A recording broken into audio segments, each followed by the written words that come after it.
ne t'engage pas avec une personne qui ne respecte pas les lois du mariage. Parce que si elle ne respecte pas les lois du mariage, elle ne respecte pas celui qui a institué le mariage. Et je te fais une promesse. Si quelqu'un ne respecte pas Dieu, il ne te respectera pas. Donc, quand le gars ou l'assistant te dit couchons avant le mariage, elle est en train de te dire que je n'ai aucun respect pour les lois qui régissent le fonctionnement du mariage. Et toi, naïve et naïf, mais d'une naïveté que même les enfants de 6 ans n'ont pas, quelqu'un te dit couchons. Ça veut dire qu'il n'a aucun respect pour la loi de la sainteté exigée dans le mariage. Parce que tant qu'on n'est pas marié, on ne touche pas, on ne caresse pas, arrière, bas les mains.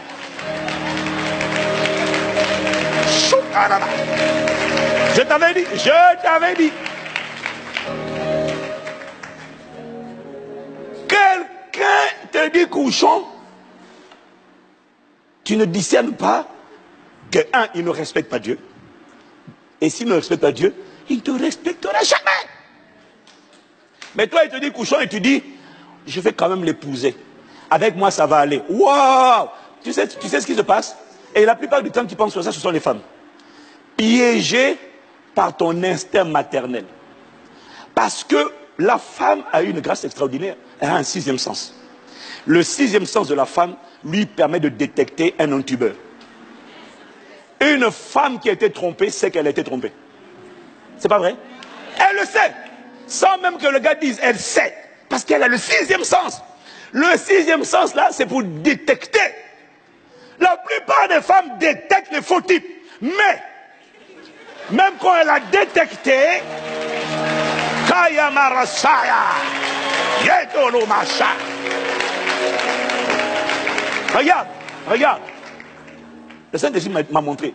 Elle a détecté, mais l'instinct maternel lui dit, non mais, je vais l'aider à changer. Sa propre maman n'a pas réussi à l'empêcher d'être devenu ce qu'il est devenu. Ça c'est un. Le Saint-Esprit n'a pas réussi encore à le changer.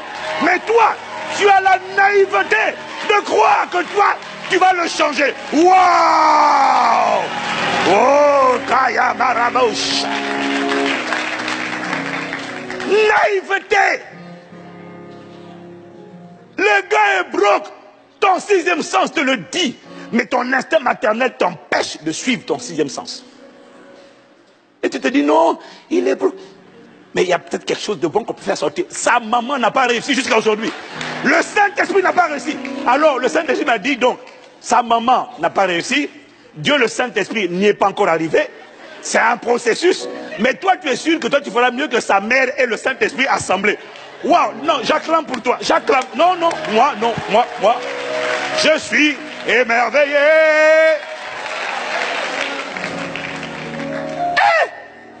Non, j'ai pas entendu, tu fais quoi?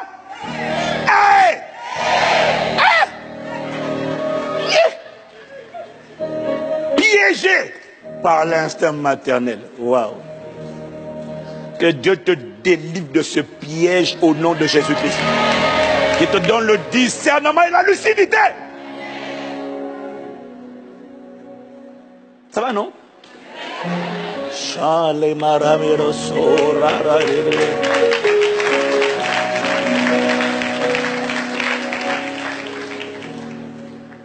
Le gars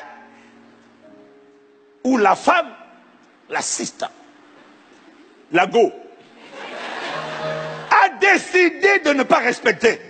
Et toi tu dis, on peut quand même vivre ensemble. Avec moi ça va aller. Waouh. Quelle naïveté. Ne pas honorer le mariage, c'est une institution, c'est ne pas honorer Dieu. Ne pas honorer Dieu, c'est saboter ta communion avec le Saint-Esprit. Tu ne seras jamais en communion avec une personne que tu méprises et que tu n'honores pas. Et saboter ta communion avec le Saint-Esprit, c'est bloquer ta vie de prière. C'est toi qui vas la bloquer. Est-ce que quelqu'un me suit? Dis à ton voisin, il faut honorer le mariage. Marié ou pas marié, dis-lui. Il faut honorer le mariage. 1 Corinthiens 6, verset 16 dit ceci. Ne savez-vous pas que celui qui s'attache à la prostituée est avec un seul corps. Un seul corps. Rassure-toi, quand tu vois prostituée, ne pense pas à Pigalle. Non, parce que quand tu vois ici prostituée, tu te dis, ah non, mais il est en train de parler de la femme qu'on va chercher dans les bois. Non, non, non, pas dans le bois de Vincennes. Non, non, non, non. Ici, il est en train de parler de la femme qui n'est pas ta femme.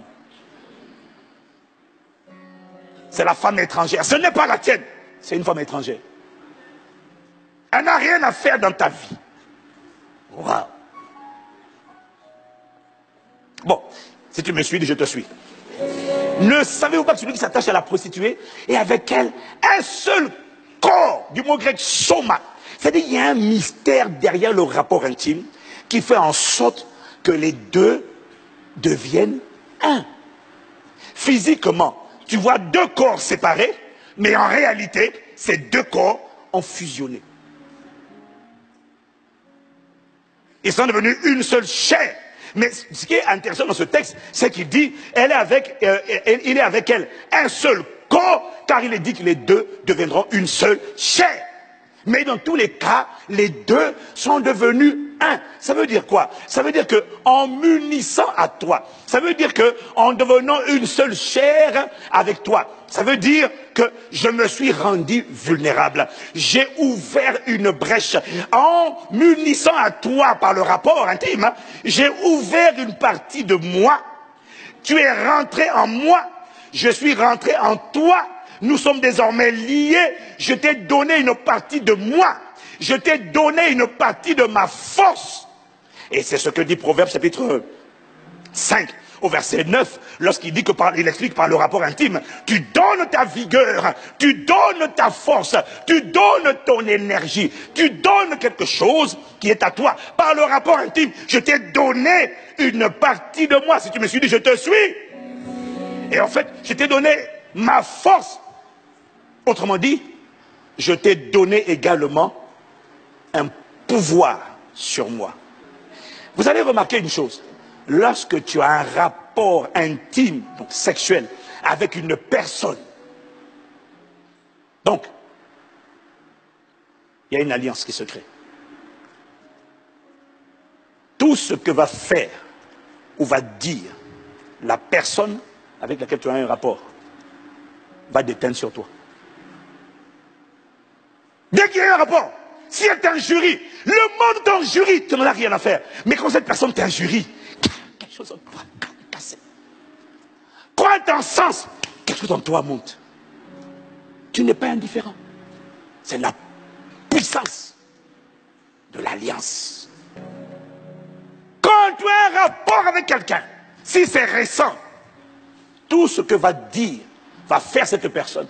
C'est pour ça que parfois, tu ne comprends pas. Et même toi et moi, on ne comprend pas. Mais pourquoi elle couche avec un gars? Le gars la détruit, le gars la rabaisse, ou la femme l'injurie. Mais pourquoi il est encore avec elle? Elle est liée.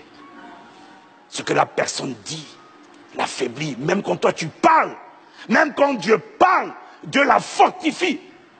Mais son conjoint peut vider d'elle ce que Dieu a mis en elle. Dieu l'a fortifié. Son conjoint, si c'est quelqu'un d'insensé, de méchant, peut enlever toute cette force. Comment? Une parole, une action. Ils sont liés. Fais attention à qui tu donnes ce pouvoir d'être un avec toi. Fais attention à qui tu vas marier. Voilà pourquoi il faut que tu arrêtes d'être excité. Hey, il s'intéresse à moi, je m'inquiète, toi, doucement, doucement, doucement. Tu ne sais pas ce que c'est. Tu ne sais pas où tu vas. Tu ne sais pas dans quoi tu vas t'engager. Arrête d'être excité. Arrête de laisser tes hormones prendre le contrôle. Cette affaire-là, c'est beaucoup plus qu'une robe blanche et un costume noir.